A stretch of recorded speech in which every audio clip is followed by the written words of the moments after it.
The events take place in the Australian cities of Perth, Kalgoorlie, and Melbourne. Jess Ryan White, who's known as JR, is a 19-year-old boy who, under a conviction of a minor felony, is arrested and transported to an Australian correctional facility. He faces the adaptation challenges of prison life. Often, he glances at Brendan Lynch, Australia's infamous bank robber. Once, JR was passing by Brendan and his gang, Sterlo and Merv, playing chess. He commented on a checkmate move of his opponent's tactic. From there on, JR becomes Brendan's protege, which is much needed in the prison. JR's cellmate, Ben, struggles with the abuse inflicted by Dave and his gang. One day, JR fabricates a fight with Ben to prevent Dave from abusing him. The guards take JR to solitary confinement, and when he's released, Brendan advises him that he should mind his own business. Dave the rapist keeps harassing Ben. No longer able to bear the abuse, he commits suicide, and now JR is targeted by Dave. However, Brendan and his gang save JR from the rape and kill Dave. But the protection comes with a price. JR must work for him once he's outside the prison. After 6 months, JR is released from prison. He heads out to Sam Lennox, who plays correspondence chess with Brendan, and hands him a scrap of paper alongside a notice that indicates the chess game that should test JR's ability to strategize. After passing the test, JR is granted Sam's approval and is given a suitcase in which there are Brendan's fake passports and other stuff, and an apartment on the beach. He is drinking beer when he gets an unexpected visit from a young woman who's called Tasha. After a brief introduction, I'm Tasha, friend of Sam's. She hands him cash and a cell phone, then instructs him to wait for a call for his next move. After that, JR hits the road to meet with a hippie loud music junkie, Private Wilson, and purchases heavy firearms from him. You see that wagon? That's your target. Wilson trains JR on how to use the weapons.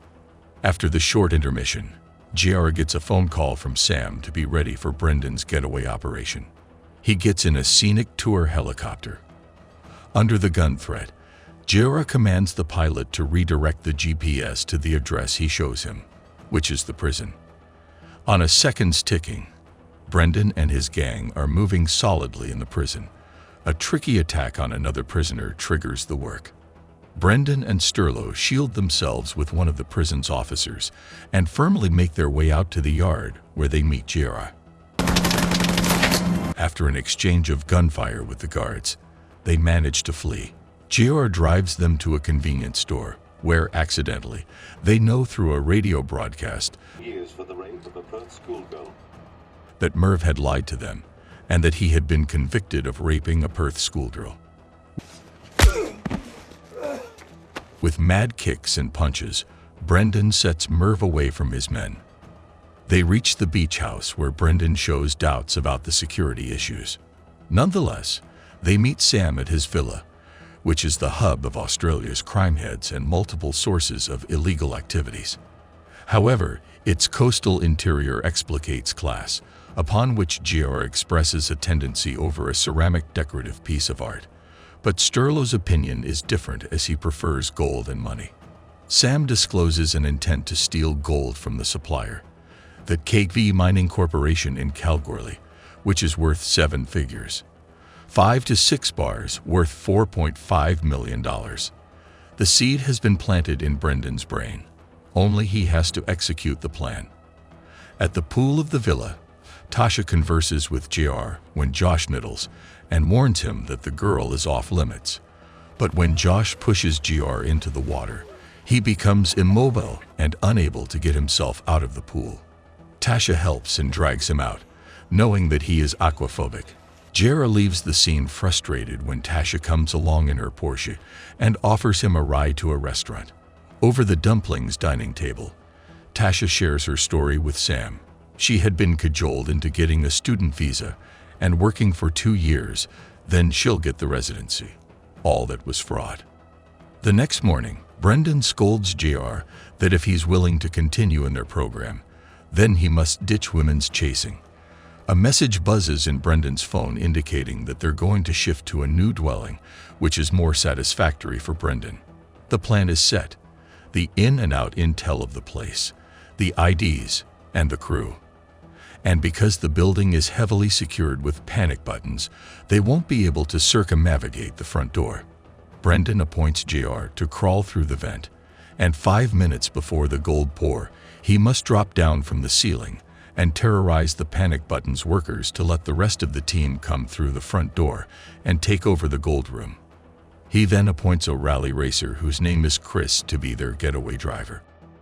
Brendan blueprints the positioning of the team, which goes against Sam's preferential choice.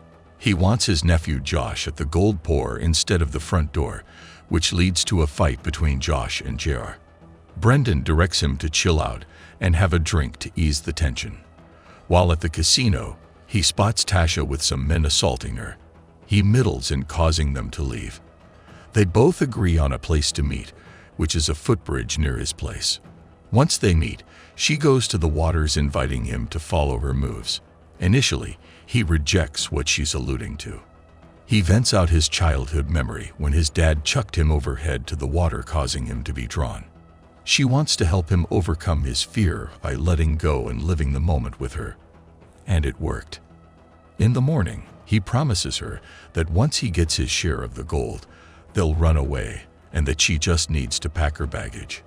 JR joins in with the others late, which makes Brendan remind him about the punctuality and the zero margin of error in their mission. The last one who joins the team is Chris with the getaway car, the Land Cruiser. They hit the road to the gold refinery, and by forged IDs, they get past the guards. JR seems anxious, but Brendan calms him down. He crawls through the ventilation passage until he comes above the panic buttons worker spot, waiting for Brendan's signal to jump down. Tasha heads to Sam's estate where he waits for her. She rats out JR's plan of escaping with her after getting his share of gold. At the refinery, using his magnetic ID, Brendan and his men get in as a faulty monitor, and once the monitor guard unlocks the door, Brendan shocks him with an electric gun and cuts the wires of the cameras. He signals to JR to commence his part, and there he jumps in wearing a monkey mask on his face, shouting at the terrified faces to freeze in their places. The supervisor and the manager get to pour the gold into the bars, and Josh shoots one of the workers in his leg, creating a noise.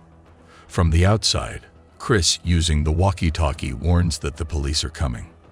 Upon this, Brendan instructs to switch to Plan B, which is to act as the workers who managed to escape from the robbers inside the building. Under the distraction factor, Brendan and his men shoot at the police and their vehicles until Chris's Land Cruiser darts in, and they ride the car. The Australian deserted routes witnessed a fierce chase that day, an exchange of gun firing. Sterlo gets a serious injury and asks Brendan. The little girl, she gets my cut. They dodge the police and reach where they agree to meet Sam with 6 bars of gold and a heavy loss of Sterlo's death. They set a fire in the car with Sterlo's body in it and ditch it into a lake. Tasha, who is packing her things with her share of the gold, is taken aback by an unexpected visit of Ken, Sam's man. He attempts to strangle her, but she manages to escape and sends a text message to JR. Run, Sam set you up.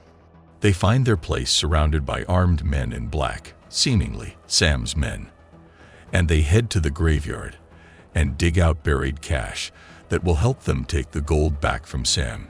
JR texts Tasha about the train booking where they meet. In Melbourne, Brendan hires a private investigator who specifies the time and place of the gold handover to the Russian mob. The news about the gold refinery operation is on the TV. Moreover, what intensifies the situation between Brendan and Tasha is the lack of trust from both sides. Their heated conversation eventuates in slapping Tasha in the face, which provokes JR, who defends her. Brendan doesn't allow the boy to cross his limits. Instead, he tells him about how the entire mankind is divided into 2 categories. According to Brendan, you either are a bonobo monkey or a chimpanzee, a lover or a fighter. The lover gets instinct later, if not sooner, however. The fighter, the chimpanzee, always wins and lasts for its unique characteristics and tendency to survive.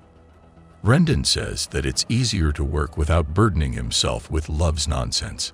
He wants JR to leave the girl and join him instead. He gives him cash to set her away. Tasha comes back with takeout food and overhears the conversation. She gets disturbed and runs away. JR follows her in the street where they quarrel over joining Brendan. Tasha argues that Brendan is gaslighting him for his benefit, an orphan who needs fatherly approval. JR is left in tears over her harsh comments. A man named Wayne follows Tasha to their current place and threatens Brendan with a gunpoint, saying that Sam has put a price on his head. Brendan, the fighter chimpanzee, scoffs at the so-called prize.